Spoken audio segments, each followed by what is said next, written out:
Hooday, Bengal fans. He is Mon. He is Eric. I am Jake. This is the Bengals Pulse, the heartbeat of our Cincinnati Bengals. And we are here to talk a lot of Bengal news that has happened the last couple days. We are also here for all of you for any type of mental session that you guys might need. We are here for all the crashing out that is going on right now. We're going to dive into the Trey Hendrickson situation, guys. We're going to talk a little bit about the Cincinnati kid, Sam Hubbard, and then obviously talk about what is next for the Bengals. But before we do, Mon, is your heat not working? Compensate the Bengals, and is there a team out there? Hold on 1 second. Wow, what happened here? I'm sorry, my phone. Ari's talking to me. I'm wearing a jacket because it helps my shoulder. It actually feels better when I wear the heat helps it. And a lot of Bengal news today. And let's get to it. Let's get to it. Eric, how you doing, buddy? You good? Yeah, I'm not crashing out. The big news is going to come later on. I'm constantly refreshing X over here just in case that the Bengals want to help us all out and drop the T news here or the Jamar news. So I'll stay on point. But yeah, let's get into it. We thought we were going to lead the show with some Sam Hubbard news, and we'll get to that. But some bigger news was Trey Hendrickson flew into town, met with the Bengals, and apparently the two sides are way far apart. And in what I believe is a first, the Bengals actually gave him and his agent permission to go seek a trade. So Trey Hendrickson gets to go out and talk to other teams and see what they value him at. And then if he finds someone that values him a lot more than we do, they'll make a call. So what are you guys' instant reactions to this? Mon, what do you got? Yeah, I said it the other day. I sent out some tweets too. If there was going to be an odd man out, it was going to be Trey. I didn't want that, but out of the big three, he would probably potentially be the odd man out, and that's what it looks like. I did just watch a video that Jake sent before the show, and it's a little frustrating. I get it. I don't know. I have a lot of things I want to say. I'm just trying to figure out how to say it in a PG way. But No PG today. No, it's just, man, I'm sick and tired of it. Like, there's so many people on X that I follow for years, Twitter, and they are, I don't get it, man. We're Bengal fans, and, we all get emotional. And there's some Bengal fans that are over the top emotional. All of a sudden today, they go, man, why do we bash the Bengals so much? Because, we knew it was going to happen. Man, you know what? The Cincinnati Bengals should be able to walk and chew gum. The video you sent, Jake, it kills me. It's like the Bengals have barely even talked to Trey Hendrickson. Yeah. They're so concerned about Chase and Higgins. Those are slam dunks. Those are freaking slam dunks. The Bengals can't walk and chew gum. They're stuck in the 70s in contract negotiation. It kills me how the Philadelphia Eagles re-sign and re-up, Zach Bond. They give an extension to the running back. It's unbelievable, man. I'm jealous of the Eagles, how they make it happen. And the Bengals, it's like you're going to the dentist every single day. Walk and chew gum, man. Negotiate with three people. Make it happen. All right? It's frustrating. This is let me throw this out here because I'm gonna reference what you're talking about, Mon. And this was sent out from Warren Sharp today. So, kudos to you, Warren Sharp. But this was sent out to Warren by Warren today. Listen to this. This is crazy.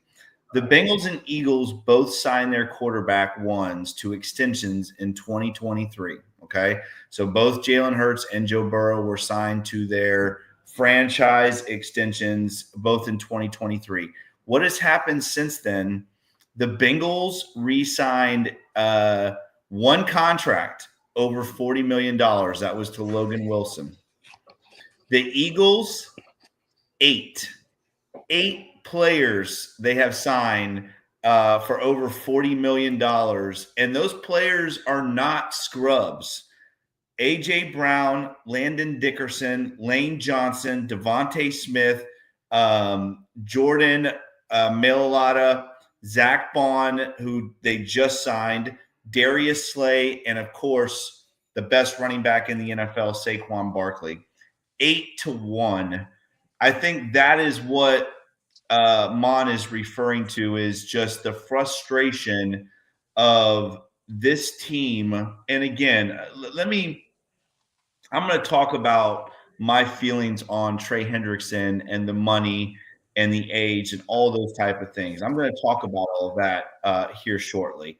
And I'm not crashing out, but I think the frustrating thing is that for teams like the Eagles, they just get things done. And the Bengals sometimes drag their feet when it comes to these kind of things. And I think the reason why everybody is crashing out is because obviously everybody is seeing the Jesse Bates situation all over again. And, although I do think this situation is a little bit different than Jesse Bates, there's definitely some frustration that is warranted there. However, Mon, I want to ask you this really quick. We saw what Max Crosby got, right? Max Crosby is his contract now is about 5 years, a little over $150 million, right? Because he signed the 3-year extension for 106, I think, and he already had almost 50 for the next 2. Again, I love Trey Hendrickson, and I'm a huge Trey Hendrickson guy, but Trey Hendrickson is older than Max Crosby. And for Trey I just hope Trey is not stuck on those numbers that Max Crosby got. If that's the case, this deal is not going to happen. And I do think it's a little bit ridiculous on Trey's side if that's what he's thinking. I'm not saying the Bengals should not pay Trey, but what I am saying is we also have to understand that, do we want to pay a 30-plus-year-old defensive end, a 4-year, $150 million contract? I don't know if that's the right way to do it either. Again, I think I sent this to you guys too, and this is from Jay Morrison. In 2018, the Bengals gave Geno Atkins, who was right around the same age as Trey Hendrickson, they gave him a big contract at his age, almost $70 million, and he got 14 and a half sacks after he signed that contract. So, again, I'm not taking the Bengals side in this. I am not. But I do think there has to be some perspective from Bengal fans when it comes to Trey Hendrickson and this deal. Mom. Go ahead, Eric. Were you gonna say something? No, go ahead. No, do I think he should get Max Crosby money? Maybe not, but he's been one of the best defensive ends in football for 4 years. He's not even close to T.J. Watt, Max Crosby, any of the top guys. He hasn't even been close. He has every right to ask for that kind of money. Okay, what if he's $10 million less overall contract value, maybe $3 million less a year? He should get every bit of that. And, if the Bengals if they want to sign players, develop them, they excel, they produce, and then you get scared. Jake, they've done this from the 70s, 80s, 90s. That's their philosophy. I know. And I listen, I appreciate your opinion and it's valid. It is. But you know what? I think fans give them an out. I don't want to give them an out. I don't want to rebel. I'm always going to be a Bengal fan, but that's market value. That's market value. Yeah. The Philadelphia Eagles, you mentioned it with the Sharp article, but it was posted after the Super Bowl. 12 players making over $12 million a year, 6 making over 20. Now it's 7 making over 20. That's an organization that wants to win. They don't have excuses. They don't. The Bengals have excuses every year. We're drafting Dax Hill because we can't sign Jesse Bates because we got to sign this guy. We got to sign this guy. We got to cut Joe Mixon because we got to sign this guy. They haven't signed any of them yet. T. Higgins hasn't signed. He will, I hope. And Jamar Chase still hasn't signed. So it's just one of those things. It's frustrating. Yeah, grand scheme of things, those big 3, yeah, we all agree. Hendrickson was potentially going to be the odd man out. But we're never going to know on this podcast. But did they really bend over backwards to truly find a way to make it work? Other organizations have. Others Yeah. have. It's not just the Eagles. It's not just the Eagles. I mean, come on, man. It's just frustrating. I think, I'm sorry, I'm rambling. Our biggest hindrance to a championship isn't our players. It's not the coaches. I think they're all in. I think it's the front office and their lack of aggressiveness to set up the coaches and the players to succeed. Well, and it's also thinking outside the box too. I'm just thinking about this. The moment we know that Chase is not going to get the deal done, and I know it came down to the last minute before the season started, but the Bengals still have the ability to extend people in season. The moment that you know that Chase is not happening, they could have gone to Trey right then and there and said, "Okay, we're going to give you 30 million signing bonus. We're going to give you basically add on 2 more years." They could have done it at that point and spread it out over 3 years. We would have him for another two. They could have upped his $16 million base salary to 22, give him some money there, give him some cash in his pocket. But I don't think that it even occurs to them to do things like that and pivot when you need to. Instead, you put yourself in a situation where now the big three all need contracts all at the same time. And yeah, you don't have enough people to talk to all of them. So it just throws it out there. One of the things that really kind of gets me ticked off is the way they go with this narrative. They're not great players because they're Bengals until they're free agents or until they're on the trade block. The number of tweets or X posts that were out there today just talking up how amazing Trey Hendrickson is. We all know he's amazing, but the national media and all these pundits have never said it and never parroted it as much as when he's available for another team. Where were you when he should have got Defensive Player of the Year? We were all saying that he had the best season out there. None of them said anything. Now, 2 months later, when he's possibly on the trade block, they're pumping him up like the player that we've all pumped him up to be. It just ticks me off. Is he? We all agree. Is he a top 5 defensive end in football Right now? Yes. Trey Hendrickson, is he top 5, top Yeah. 6 defensive end? He hasn't. Easy. He hasn't been paid as a top 5 defensive end in years. No. And that's the going rate. If the Cincinnati Bengals are going to draft a cornerback, a safety, a defensive end, defensive tackle that they develop and they know is going to be a top 10 player, just trade him after year 3. Yeah. Just trade him after year 3 if you're never serious about signing him. If you're afraid of that top money like that. The Bengals, Jake, you mentioned it in that Philadelphia Eagle thing. The Bengals need to be more than Joe Burrow. He's the highest paid quarterback in football, or second highest. It's got to be more than Joe. And Chase, when he eventually gets done, what kills me about the Chase thing, that's a no-brainer. Just get it done. Get it done. Well, let me say this too, because I want to make sure I'm very clear about this. I'm not giving the Bengals an out, Mon. I am very when it comes to this kind of thing, I am very disheartened about the way they do business.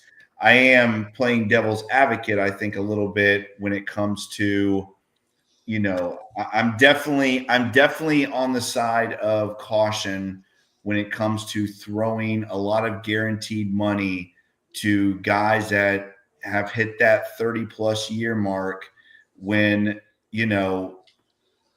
listen, I don't like the way the Bengals do things, their front office, but I will say this.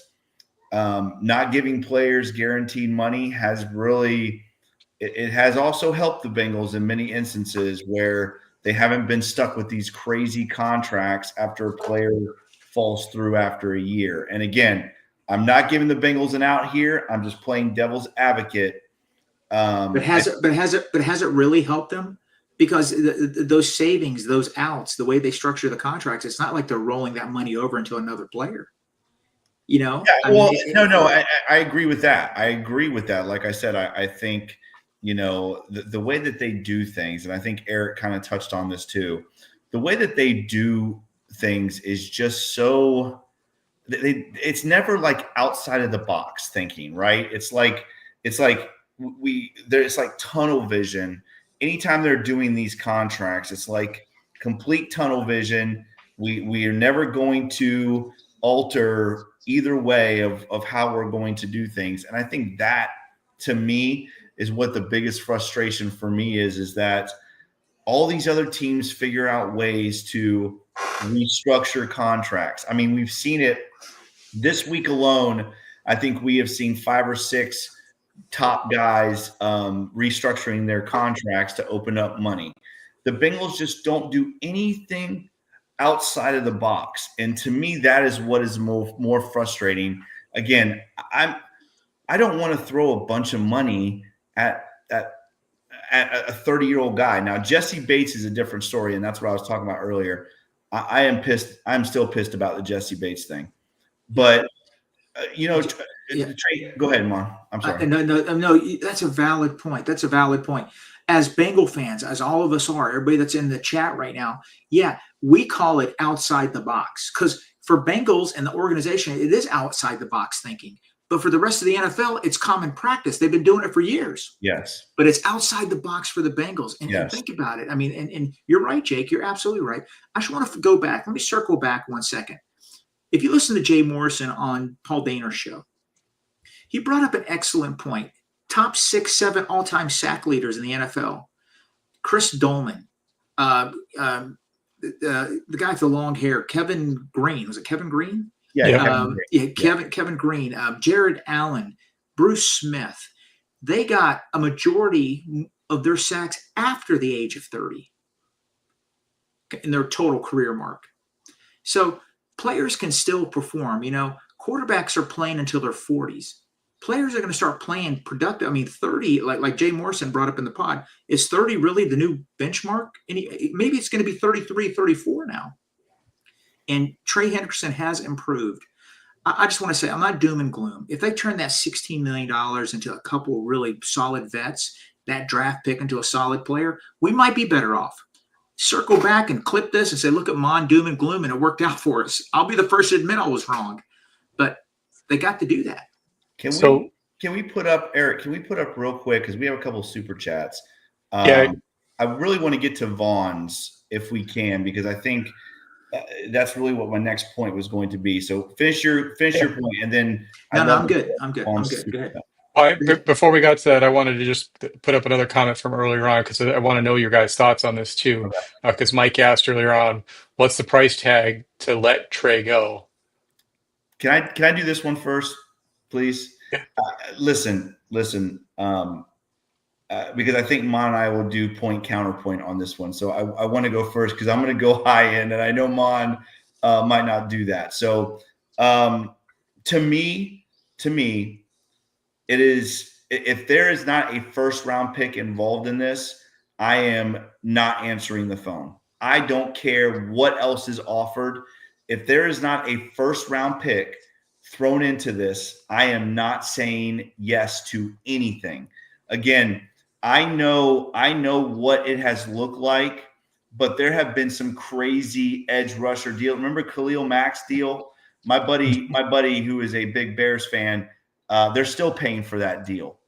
If you want one of the top 5 edge rushers in the NFL, we're not talking about some run-of-the-mill guy. This is one of the top edge rushers, second to the defensive player of the year. If you are not offering me a first, I am not even picking up the phone. Why, Mon? Because the Bengals still have all the leverage. And I don't want to sound like I don't want to sound like like I'm some kind of a hard ass when it comes to this stuff.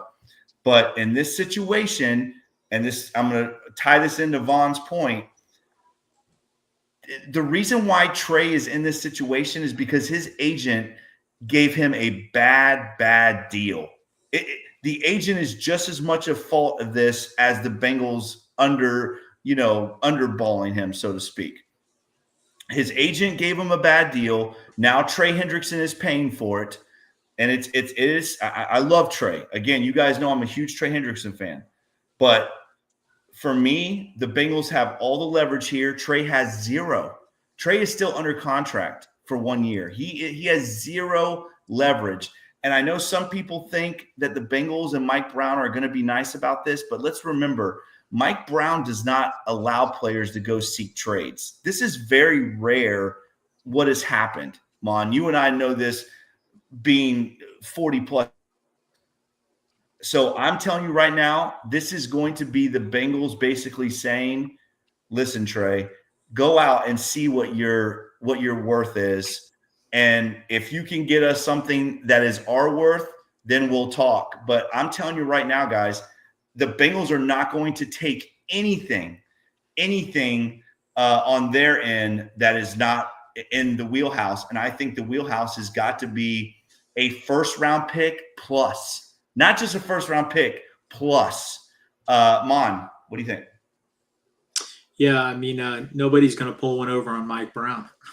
Yeah, It's not going to happen. Yeah. If you want me to think, I'll give you a prediction. What I would like to see: the Bengals have the 17th pick in the draft. I would call every team in the top 10. You want Trey Hendrickson, Jacksonville? You want him? L.A. Las Vegas. You want him? You want to pair him up with Max Crosby? You take pick 17. We'll take pick 6, and we'll take your second-round pick. Let's move up 11 spots in the draft. And let's take your second-round pick. I would do that in a second. I would too. The team in the top 10 still gets a first-round pick. We move up 10 spots. We get an elite player, and we get their second-round pick. I would even go third-round pick if they don't want to do that. Moving up 10, 12 spots in the draft is huge, and getting a third-round pick would be great. Hey, I would love to see the Raiders and Max Crosby and Hendrickson. What I think is going to happen, I think the Bengals will get a second and maybe a fifth. I think that's what they're going to get. And don't be surprised if the Detroit Lions are the team that gets them. I think the Detroit Lions are going to be the team that ends up trading for him. Come on, you really think. Now, you are one of the most knowledgeable Bengal fans I have ever met in my entire life. You really think, Mon Abel-Hassan, that Mike Brown is going to take a second and a fifth round for Trey Hendrickson? I just don't see that happening. He won't get the only first he'll get is maybe the last 4 or 5 teams in the first round. He will not get. If the Bengals get a second offer for Trey, they need to jump on it. Well, here's the thing, though. I think what Jake is saying, this is Mike Brown. It may be Katie up there, it might be Troy up there, but this is Mike Brown. Trey is under contract. If he agrees, Bengals are not serious about signing Trey Hendrickson. They're not. No, but listen. Trey's under contract. Mike Brown has said this before. He may get an offer on the table, and that team, they say it's the Falcons, they don't want to give up a second-round pick. They don't want to give up their high second-round pick, whatever it might be. So they have a deal worked out with Trey, $32 million a year, 3 or 4 years. They come to the Bengals and say, we're going to give you a fourth and a fifth for him. Mike Brown's going to say pound sand. And you know what? He's going to try to say to Trey, I know you can get that much money from them, but you know what? You're under contract here. You're playing for $16 million. If you don't like it, you can retire. They've said it before. If he doesn't play this year, he can't go anywhere next year. It's not like he gets that year credit. They've said it before. If Atlanta offered him a fourth and a fifth, they should say no. I'm not saying I said second and fifth. Let's make that clear. I said second and fifth. I didn't say fourth. But I'll tell you this. If Mike Brown plays hardball with Trey Hendrickson and forces him to play on $16 million a year, that's going to have ramifications in the locker room. It's going to have ramifications across the league. The Bengals are already thought of in a negative manner when it comes to contract negotiations. That will be very detrimental to the Cincinnati Bengals. If he does that, that's stubbornness, and that's organizational suicide. He's not going to do that to Trey Hendrickson. Hendrickson is not Palmer. He's not a disgruntled player. He has done nothing but praise the Cincinnati Bengals. They cannot play hardball with him. That would be a horrible move. I just think that I definitely think that is a legitimate point, Mon. I'm not disagreeing with you on that. I'm just telling you, you and I both know that Mike Brown, he believes in when you sign a deal, that is your deal. And again, Trey Hendrickson should fire his agent, right? Because I'm telling you right now, his agent is just as much a fault of this as anyone else. But Mike Brown is I'm telling you, Mike Brown is not taking anything that he does not feel is worth what the Bengals deserve to get for Trey Hendrickson. He's not going to, and I agree with you. Trey Hendrickson is not Carson Palmer, which, by the way, the Bengals got an overhaul for Carson Palmer, way more than they ever should have got for him. But Trey is not Carson, and they love Trey. They do love Trey. But that is, I'm telling you, you're talking. Jake, if they play hardball with him, hypothetically, if they play hardball with him and he holds out, it's going to poison that locker room. That's not good management. That's horrible management. And, we can't blame his attorney, his lawyer. His agent screwed up. He got Trey $5 million new dollars when he signed that contract. Trey jumped on it, thinking it was just a one-year deal. The Bengals would come back to the table. That's a valid point. I get it. But that shouldn't be. If Mike Brown says, hey, you got to play this year, $16 million, I'm telling you, that locker room will get splintered.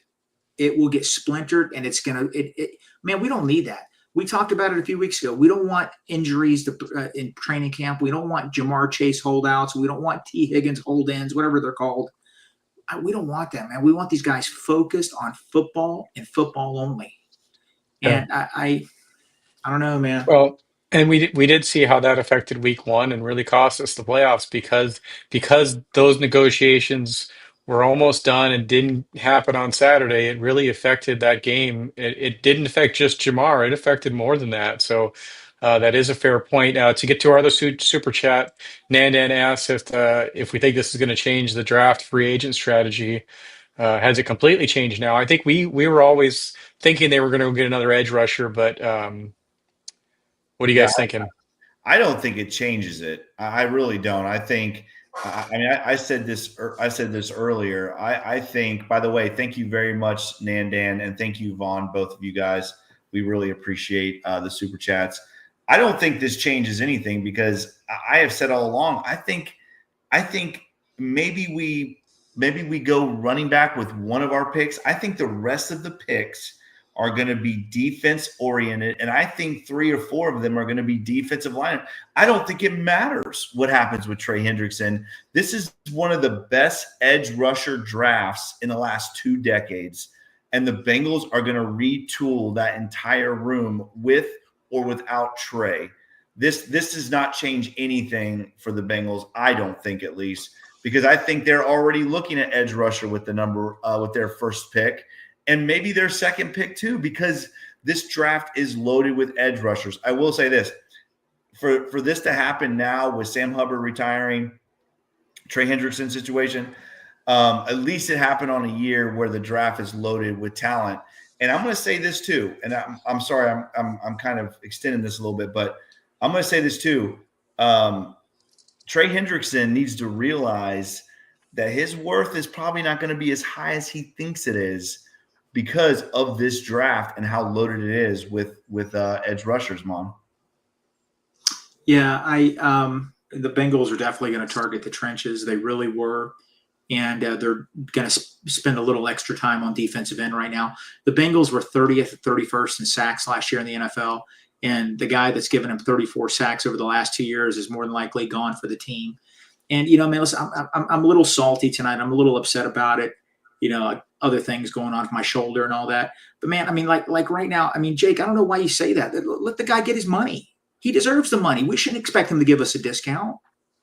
Trey Hendrickson, you're like, his market value isn't going to be what he expects and all that. The dude's been underpaid. He's been underpaid for 3 years. Let him get his money. I'm not saying that. I'm just saying Trey, I think Trey has this crazy number, and I'm really interested to hear what that number is. I'm really interested to hear where the Bengals came in at, because I'm going to tell you this. If it is anywhere 30+ million a year and Trey said no, then that's on Trey. Because there's no way.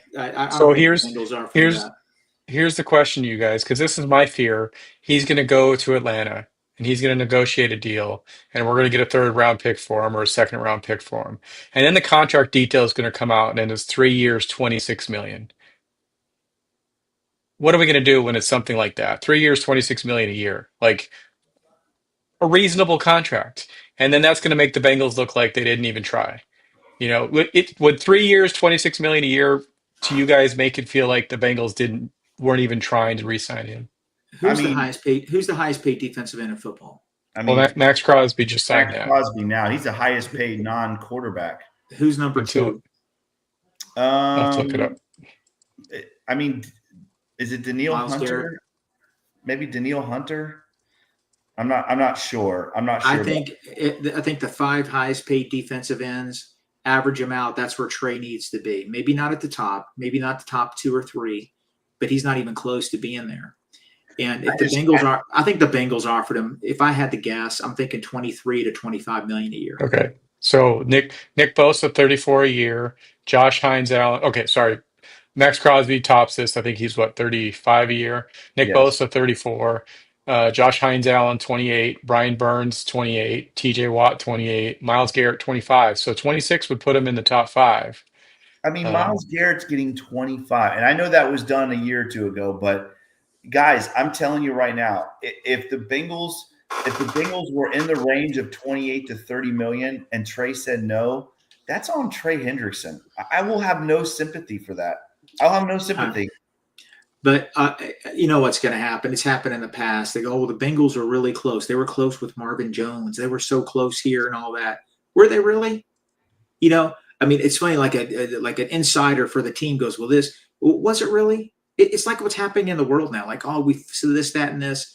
You know, I mean, I we'll never know. We're just fans, you know, spewing here. We're never really going to know. But obviously, the Bengals are so fixated on Jamar Chase and T. Higgins that Trey Hendrickson isn't getting the attention and the you know, for his contract. Maybe they made him an offer according to Ari. They didn't. It wasn't even close. You know.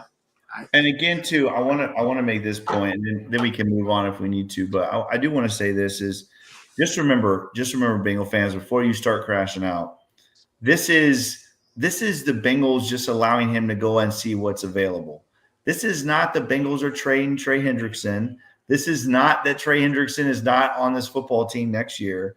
This is the Bengals are allowing him to go test the market and see what is available. And my point was, Mon, I was not talking about he doesn't deserve money. My point is, I think his market is not going to be where he thinks it is. I agree. I know. Listen, I know we're on the same page or wavelength. I get it. Trust me, I've talked football with you for years, especially the Bengals. I know.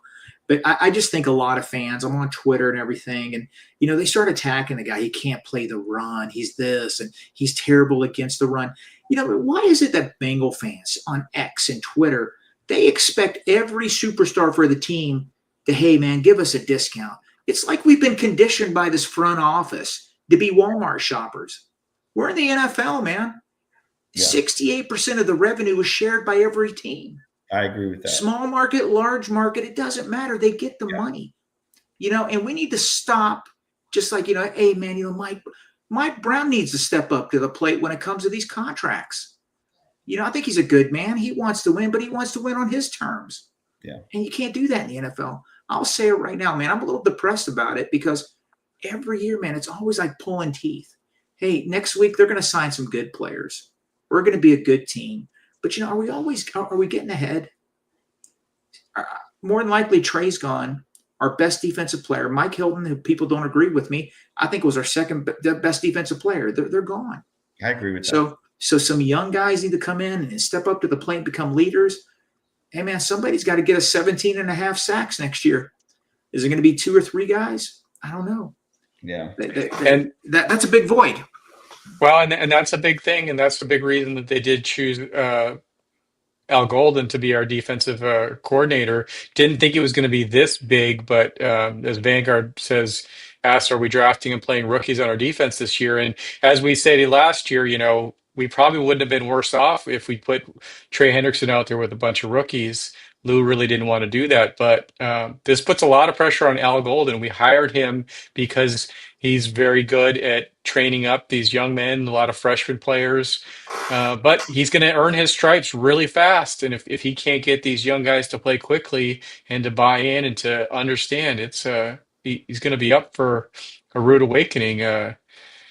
You guys think this strategy is we're kind of pigeonholed into this with going all offense, or could we see a mix of some older guys being signed for free agency. Mom, what do you think? I'll say this: that they already have a lot of money, 90 plus million. 16 when Trey leaves, if he leaves, if that happens, which looks like it's probably going to happen. It's over $100 million in free agency. I think the Bengals will sign 4 defensive players, maybe 5, with 2 of them being really good and 3 role players that are produced. And there's going to be, when you have that much money, there has to be 1 to 2 big splashes in free agency, not counting our guys. I'm talking outside. There has to be 1 or 2 really quality signings, and then 4 or 5 core pieces, the roster depth.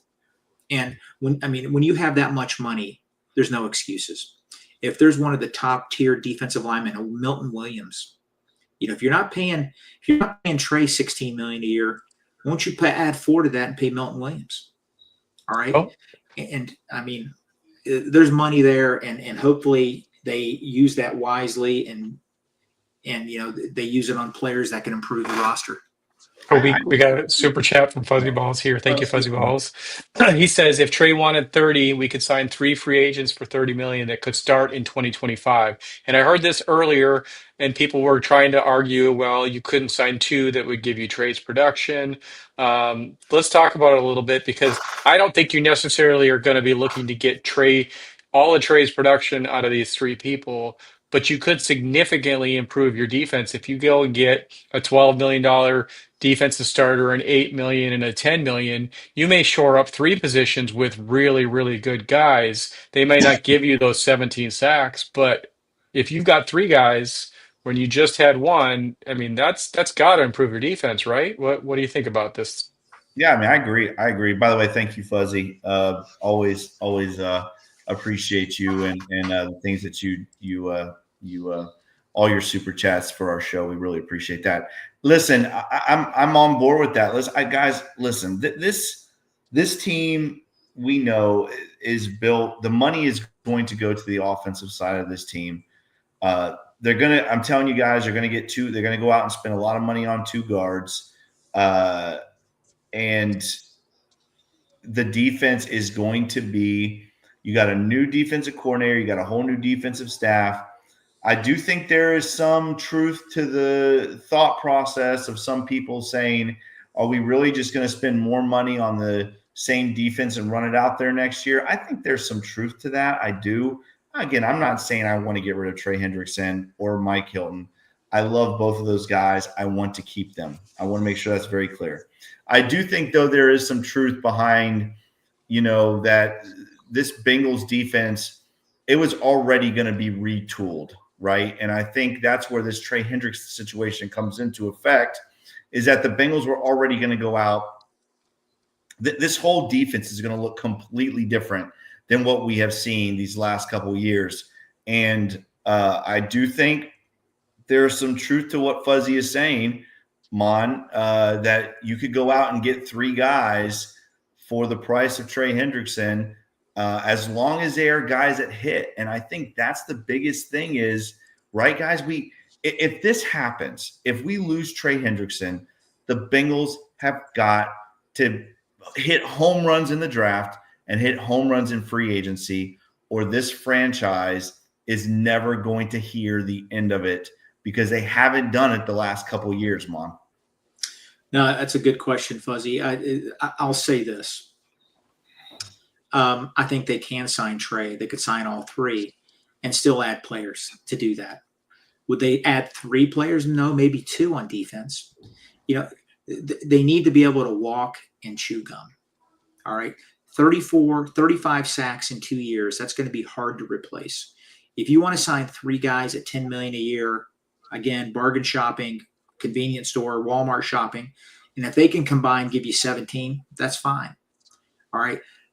You can chalk it down. 3 of our 4 or 5 premium picks this year is going to be on the defensive line to try to find that sack production. They're going to spend, if Trey leaves, they're going to spend a big chunk of that $16 million on somebody else, maybe a Milton Williams, which would be good. But they have got to get production on that on defense. That is the reason we didn't make the playoffs. That and the guards. And if they want to save that money, get up to $100 million in cap space, they better attack those weaknesses because they just created another weakness by letting Trey go. Spend it wisely, but spend it on productive players. Guys, you know what's going to happen the first hour of free agency? You're going to see guys that should get $15, $20 million a year getting 28. Milton Williams was a $20 million a year guy. Now they're saying he's going to get 25 to 28. People spend money. They want to get better. The Bengals, they're going to wait for that to calm down a little bit. Well, what's going to be left? They waited last year for a defensive line. Okay, guess what happened after the first 2 or 3 days? Man, you started seeing articles about Zach Carter lifting weights and looking better. You know why? Because they all the good guys were signed. I just don't want that, man. I just don't want that. I'm not trying to be Joe negative, but man, you know what? They got $95 million in cap space, and they want more now. This is gonna be, what is it, 2022. This is gonna be 2022 all over again. It's gonna be 12:02, 12:04. We're going to have breaking Bengals news. Mon, I'm talking you off a ledge. It's not gonna happen. You can spit your gum out. You don't have to walk and chew gum when you're on the ledge. They're gonna sign somebody by no later than 12:05. We're going to have breaking news. We're going to go live here. And then within 5 minutes, they're going to sign somebody else. And it's just going to be like Christmas. Fuzzy Balls did give us another super chat. Appreciate that. He says to bring DJ Reader back. Unfortunately, DJ Reader signed a 2-year contract with the Lions. And I haven't heard any news that they've cut him. He was pretty impactful for them this year. Got returned to health and returned to form. So I think that's a pipe dream if we're looking there. The other big news, and we didn't want this to be a whole Trey Hendrickson episode, but that's what happens when Bengals break news. I do have to vent about the Bengals and their push notifications. Got my phone set up to get a push notification when anytime Bengals news breaks. It's awesome. They got to cut it out with the mock drafts. Every time I'm like, oh, they signed somebody, and it's another mock draft. I'm like, oh my God. They get your heart going. You think they signed T, and it's another mock draft. That's a little frustrating. But breaking news that happened earlier this week. We went back and forth just on our Tuesday episode about Sam Hubbard, and it came out yesterday that Sam Hubbard was retiring from the NFL at the age of 29. I think all of us agree that a great Bengal. We had our episode last year where it was what we titled that? Great Bengal or all-time great Bengal or something like that. Yeah. I think that's a good debate with Sam, but no one can debate what he meant and what his role in transforming this organization. So, you guys got some thoughts on Sam Hubbard and how his career ended? Yeah, I mean, I think all Bengal fans, I'm not trying to speak for everybody, but he's one of my all-time favorites. I said this on the last episode when we talked about the possibility of cutting ties with him. Listen, don't forget Sam Hubbard, Tyler Boyd, a handful of those guys are the reason why the Bengals rebuilt, strong locker room, went to the Super Bowl, because that group of solid captains that were there during the transition from Marvin Lewis to Zach Taylor, Sam Hubbard was one of those consistent guys. He's an all-time Bengal great. And selfishly, I'm glad he retired because he's one of those guys, Mon, that I just do not want to see in another uniform. I love him too much to watch him play for another team. However, I think the sad part about this thing is, guys, is that in 21 and 22, he played so well, and then the injuries started to really pile up. And I think this was more of a situation where, the injuries almost forced him to retire. Again, I don't know that. I'm just saying we saw him kind of falling apart, and it is sad because I absolutely love the guy, but I am very happy because I feel like with him being a Cincinnati kid, I feel like we're going to see him in Paycor quite a bit. And I could see him still being attached to this team somehow. I know he's going to do a lot of stuff with his foundation now and all that, but I don't think this was anybody's. I don't think this was the Bengals' fault. I don't think it was Sam Hubbard's fault. I think it was just one of those situations where, again, guys, we know this bad luck the Bengals have when it comes to these players having to retire early, and Sam Hubbard is now in that category, Mon. Yeah, I'm not gonna lie. When he was first drafted, I wasn't overly crazy about the pick. I wasn't unhappy, but at the same time, I just thought he'd be a try hard kind of player. Exceeded my expectations. I was wrong. A great player. I did listen again to one of the podcasts, and I think Paul Dehner mentioned it 2 years ago. He had a significant ankle injury that required tightrope, the high ankle sprain thing, and I wonder if his toughness and his mental, he's such a warrior. The guy doesn't want to come off the field. I wonder if that could have been, caused detrimental long-term effects on his leg. I don't know. It was one of those things, of course we'll never know, but the guy is just, tough as nails. He always wanted to be out there. He is going to be one of the all-time Bengals. And here's Mon's hot take right now. I think he's going to eventually become, when Dave Lapham decides to leave, he'll be the color analyst for Bengal Radio with Dan Horde. That would be awesome. I'm calling it. I don't know if I've ever heard Sam Hubbard talk, though. He doesn't seem like a very talkative guy. You know what? He's a fancy-looking fella. As my wife and daughter like him, so maybe he'll be on TV or something. Oh, he doesn't have to say much. He just has to be on screen. Okay. Yeah. Noted. Yeah. Noted. Dan will do all the talking. Okay. And he's getting Wasn't married. that? Didn't we have a safety like that a few years ago that they were really into? Clayton fedgled him, right? Yeah. Remember, I got a cameo video. of that. I got a cameo of that. He spoke to my daughter. It was pretty That was cool. Olivia's, $15. that was Olivia's boy. I think she had a cutout of him. Didn't she? Didn't Olivia have a cutout of Clayton Fedgelum? I don't think she did. She got the cameo though, but I got to pull that up. You know what? I need to send that to you, Eric, so you can play it. Yeah, for sure. Listen, I think, guys, I do think that, some of our listeners talked about it too. He is getting married soon. I think he's going to be around Paycor a lot. I don't think this is going to be one of those guys that we don't see any more of. I think he's going to be around. I don't know in what instance he will be, but I just feel like he's definitely going to be ruler of the jungle next year at some point.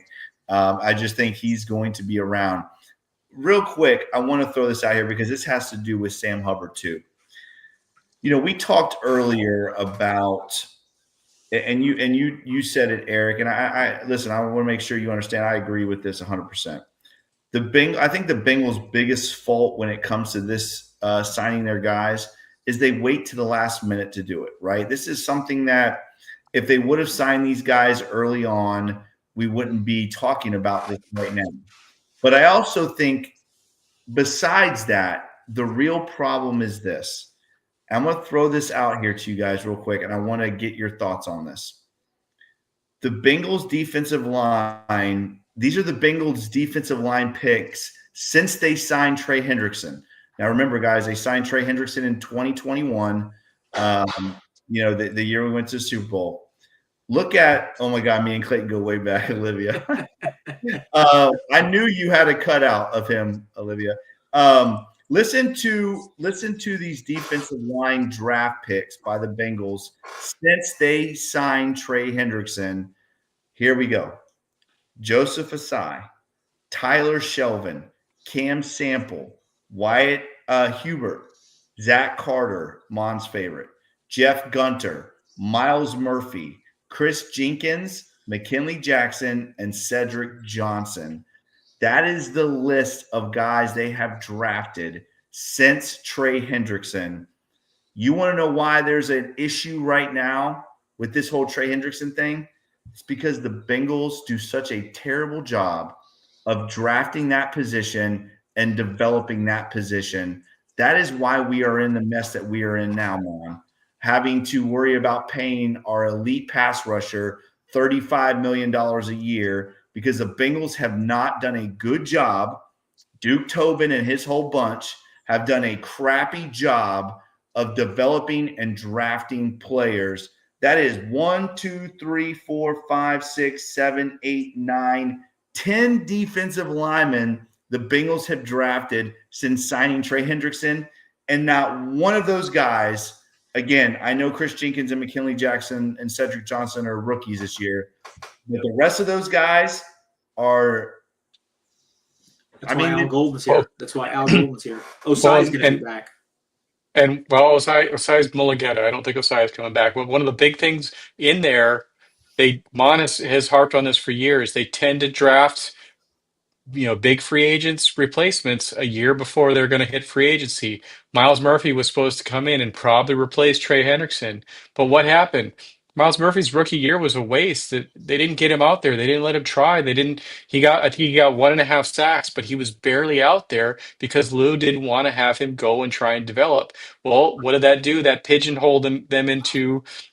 They gave Trey a little extension, but look where we are right now. If they didn't have Miles Murphy and if they knew what they had in Miles Murphy, they could have given Trey an extension 2 or 3 years ago, knowing that Miles Murphy wasn't as good as Trey. And instead, they drafted a guy. They wasted 1 year to find out what he was, and by the time they found out what he was, it's too late to sign Trey, too late to extend Trey. So it's just a cluster. It's a cluster F. We'll save the curse word for next week. I think Al Golden is here for that reason, because like Jake said, there's drafted 3 guys last year. Some of the other guys they're have still consider good prospects like Miles Murphy, and Osai did get 6 sacks last year quietly. But you're right, Tyler Shelvin killed us. Jackson Carman, which was on the offensive side, absolutely killed us. Shelvin was supposed to be the new Reader. They're going to give him 2 years to develop. He was out of the league after 1, I think. How does it make you feel that Selvin will be immortalized by the guy holding Burrow in all of the pictures that we have where it says It's right behind me. it is us. It's right Yeah, behind me. he's on the newspaper cover like There. Tyler Shelvin will live in your dreams. Every time I walk into my Bengal room, I have to look at Tyler Shelvin on my wall. Hey, we can be grateful that they didn't drop him. He didn't drop Joe. I want to say this too, Mono, and I just want to think about this, is that how bad are the Bengals at developing and drafting defensive linemen? Well, when you look at what the Bengals have done in free agency, obviously BJ Hill with the trade, DJ Reader, and Trey Hendrickson. Those have been the best 3 defensive linemen that we have had in 4 or 5 years, and they were all free agents. Sam Hubbard had a couple good years. We drafted him. But after Carlos Dunlap and the tail end of Sam Hubbard, the Bengals have not had one good defensive lineman since Geno Atkins. Yeah. I'm talking about drafting. I'm sorry. Yeah. Drafting and developing. Geno Atkins is the only one that you could throw in. I saw this out there earlier, and people were talking up and saying Miles Murphy moving to the right is his natural rush position that he played in college. You guys have any thought on could the Bengals just say Miles is going to be shifting to the right side and taking that spot for Trey should he leave? He will. Yeah, you're right. I mean, that's where he played at Clemson. Guys, he's going to play a lot of snaps next year. Nice. He's going to play a lot. And you know what? You said it earlier. It's stunning how you know what? Lou Anarumo, as many good things he did for us, he really set us back in the sense of not allowing these young guys to play. Yes, he really set us back. Yes, he did. And, you could tell he was a coach under the microscope. He was a coach feeling the pressure. And coaches that feel pressure, they're not going to lean on young guys. They're going to lean on veterans that are injured, veterans that, aren't producing. And you know what? It's cost us. So right now we have a big unknown. We got a lot of young guys. I forgot about Cedric Johnson. I'm excited about him. I think he's going to be a player. But, man, the Bengals are going to they're going to draft at least 2 to 3 defensive linemen in this draft. And I do think this.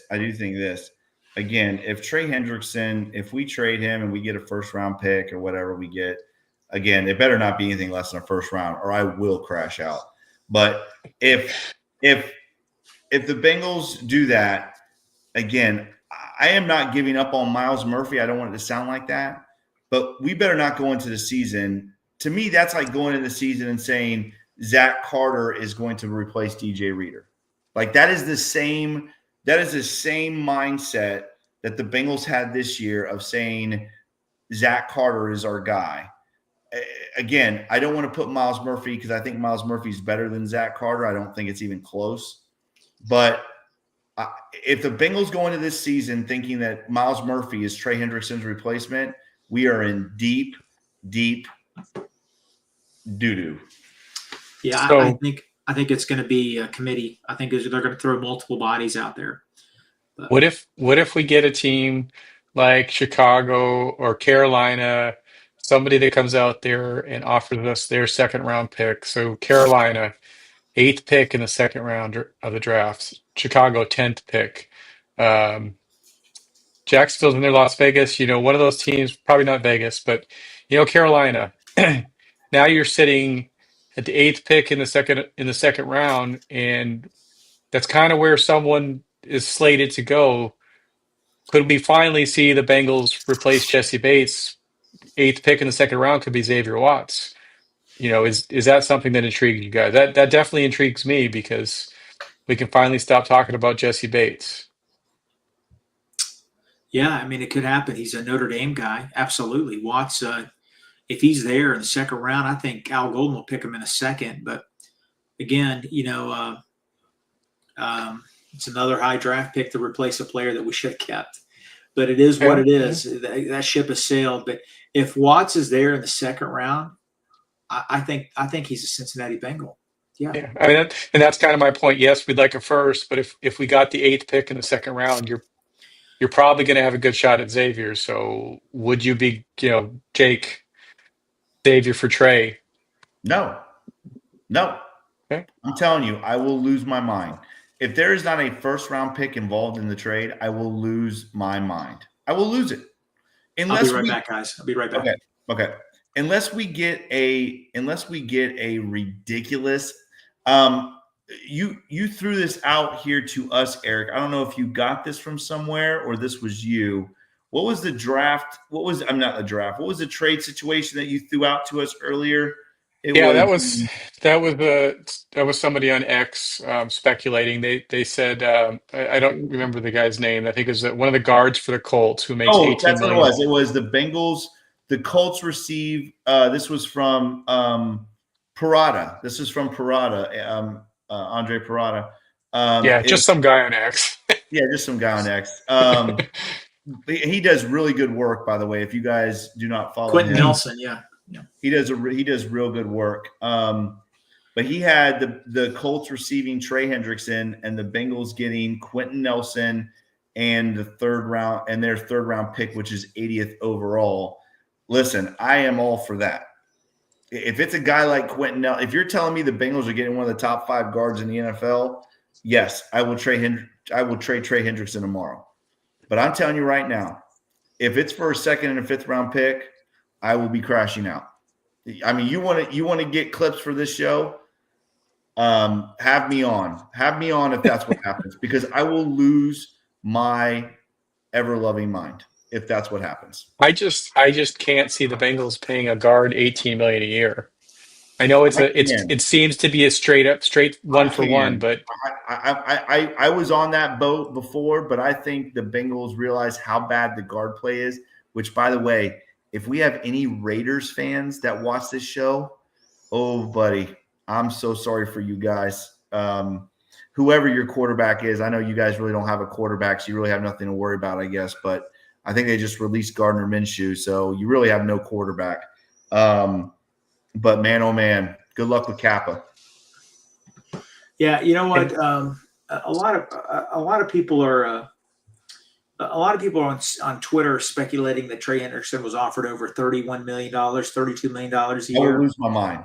But I just want to know something. I mean, somebody just randomly throws that up there. I mean, prove it. I mean, what source?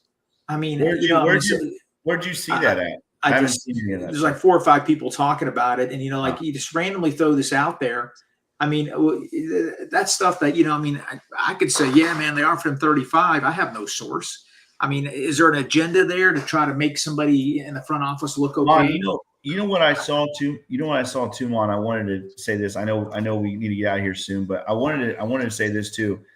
I saw today that if they do trade Trey, the Bengals only really save about $10 million on the cap. Oh yeah. So his contract's like $16 million. Right. But it's like they would have to pay some kind of $5 million. What the hell is it called? Is There's it dead money? well, there's some dead money involved, but this is like some kind of a retroactive. It's something built in, I think, to his contract. If somebody knows, put it in the comments. But I'm looking it up right now. It was only the Bengals. If they traded Trey Hendrickson, they would only save, I think it was like 9.8 million or something like that, because of this retroactive thing, and then some dead money. So I'm not really sure, but interesting. Again, I think that's something we didn't talk about, but Now, I think according to Over the Cap, he has a $2.6 million dead money. Yes. The Bengals would have to absorb $2.6 million, but his total cap savings would be $16 million. All right, so he was scheduled to make $18.6 million this year. So the Bengals would have to eat 2.6 of that. But there was some kind of retro thing the Bengals were going to have to pay, and it was like almost $5 million. No, I'm telling you, I saw that on a couple different things. Yeah, I don't think that was good news because the Bengals wouldn't even consider it. If the Bengals have a lot of dead cap or money like that, they're not even going to think about it. Well, I think that's what my point is. If that's true, Mike Brown's going to look at that like, again, you better give us something, because we're not losing that much of a what is that? Oh, okay. That was something that okay. Anyway, but I think Zim is watching our show because he just sent this. Did you guys see this? There have only been only 6 others to even get to 13 sacks after the age of 30. Only 6 players in NFL history have gotten to that point. Khalil Mack, Matthew Judon, Cameron Jordan, Ryan Kerrigan, Calais Campbell, and Everson Griffin are the only players to get over 13 sacks after the age of 30. That's crazy. Bruce Smith, Jared Allen, there's a bunch of other players, but some of them are listed as linebackers. Kevin Green with Pittsburgh. Those guys got a majority of their sacks after the age of 30. That's a, but not true edge rushers. I think that's the point, is not true edge rushers. Well, and that's one of the things people have been saying out there too, that Bruce Smith was. Bruce Smith was, for sure. And Mon kind of said this before too, but people kind of out there almost bashing Trey, saying, "Well, he only rushed. That's all he did." Blah blah blah. Guy's not been traded yet. He's still a great Bengal. He's been a great Bengal. Like, why do we have to go and justify the moves just because the Bengals aren't going to sign him? It's the only thing that we could root for on defense the last year, maybe the last 2 years. All of us should be pissed off that we can't re-sign him. Yeah, you can go and justify it, but I don't think today is the day for justifying it. Let's worry about that in the summer. I'm an emotional Bengal fan. I'm wishy-washy. I'll be the first to admit. And I am, but I just don't like it. I just hate. Well, like this came out about Trey. Well, he doesn't play the run well. Are you kidding me? And then 2 years ago, T's always hurt. Now all of a sudden, man, we can't lose T. Same fans. I'm like, man. I mean, come on. Yeah. I think we've been consistent with that. Like he needs to be a Bengal. And then the Bates thing, Jesse Bates, back and forth. Oh man, he was never really that good.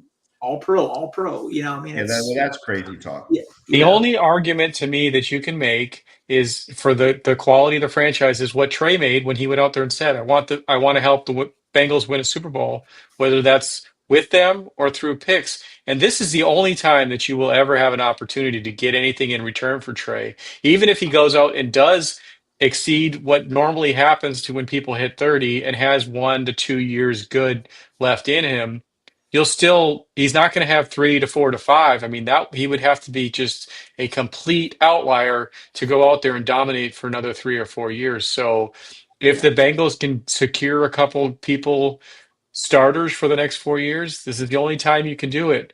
Before we get out of here, I appreciate we have almost 400 people in the room tonight, so we really appreciate it. Fuzzy Balls had one more super chat here, and I think it's a good comment. Deebo Samuel didn't command a high draft pick. Hard for them to command that for Trey, and I think that this is a valid point, but it's I don't. also I don't think this is a valid point. I love you, Fuzzy, but Trey Hendrickson and Deebo Samuel cannot be compared. Deebo Samuel has not been relevant. Trey Hendrickson has gotten almost 18 sacks the last 2 years and was runner-up for Defensive Player of the Year. And yeah. I mean, Deebo Samuel is not a number one receiver. You're not Fuzzy. I love you, Fuzzy, but you cannot compare. Deebo Samuel is not even in Trey Hendrickson's league. They are in totally different leagues. Trey Hendrickson is so much better of a player than Deebo Samuel. I don't know, Mon. Do you agree with me or disagree? Yeah, I think Debo is what's the proper word? He's a gimmick player, a gadgety player. Yeah, he's like a gadget guy. Yeah, he's a gadget guy, and he's a fine player, man. And I don't get the comparison there because 17 and a half sacks 2 years in a row is special production. That's special at a premium spot. That's where I think the Bengals are going to get potentially a first, maybe a second. I just want to say one other thing. Freeing up $16 million is huge. It puts the Bengals over $100 million in cap space. I'm looking at Pro Football Focus's top 100 free agents. The Cincinnati Bengals better get 3 to 4 of the top 50 to 60 with that kind of cap space. And I think they can do it. I really think they can do it. We talked about a couple guys. We talked about Malcolm Kuntz. What about the guys for Milton Williams for the Eagles? The other what about Sweat now? Sweat for the Eagles. Hey, bring him in. Why not? There's a lot of good players out there. Will Fries, we talked about him. Aaron Banks, Kevin Jenkins. We're gonna reinforce the trenches. Let's say that they offer Trey $27 million. Let's say they offer Trey that. Trey says no. Listen, give me Sweat. I will take Sweat in a heartbeat. He's younger, and to me, he's a little bit more explosive of a player. So, again, the whole thing, it does suck because obviously, Trey Hendrickson is just one of those special players.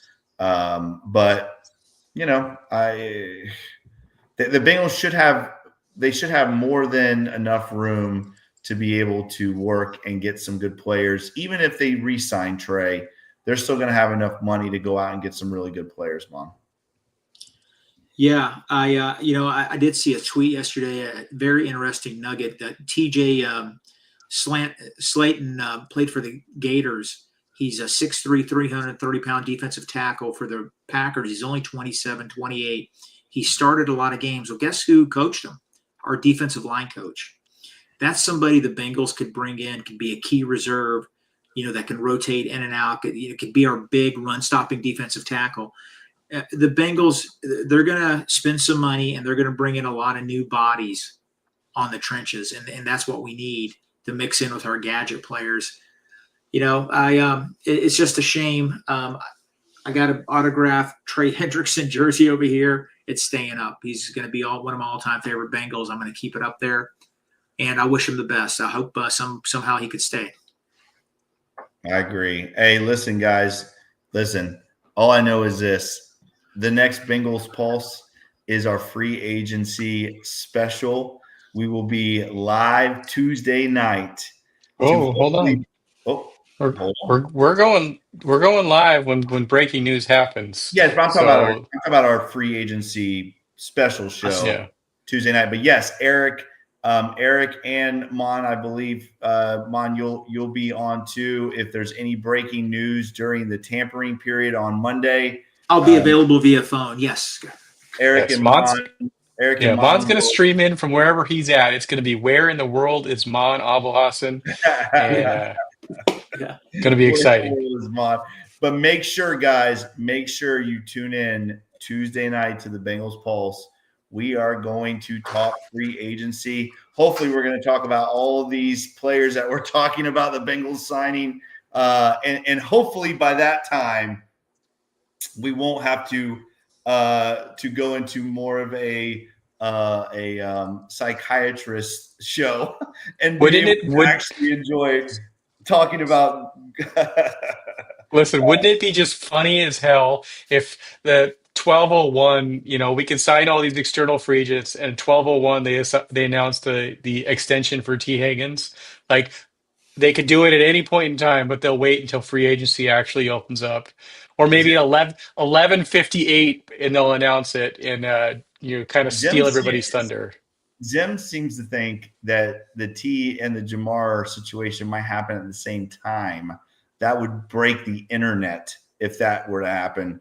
But we'll have to wait to see. So, guys, make sure you again, if you want to know if we're going live, you want to know that information, make sure you follow us on Twitter. But that is another edition of the Bengals Pulse. As always, guys, if you like this podcast, make sure you like, share, and subscribe to this podcast.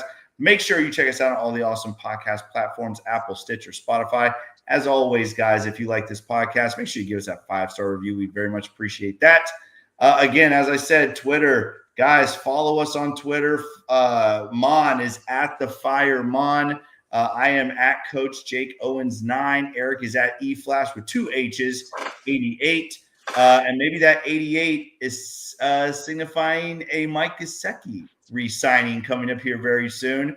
Follow the Wednesday Podcast Network at Wednesday Pod. And as always, guys, follow the Bengals Pulse on Twitter. Follow us on Twitter, please.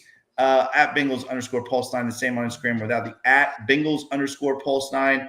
As always, guys, check out all the awesome podcasts right here on the Cincinnati Podcast Network. Thank you guys so much for joining us tonight. You guys are awesome. We love you. We appreciate you. And hopefully the next time the three of us are on here together, we are talking good, positive Bengal news going into the draft. He is Eric. That's my guy, Mon. I am Jake. This is the Bengals Pulse. Hoo day, Bengal fans. Thank you, everybody.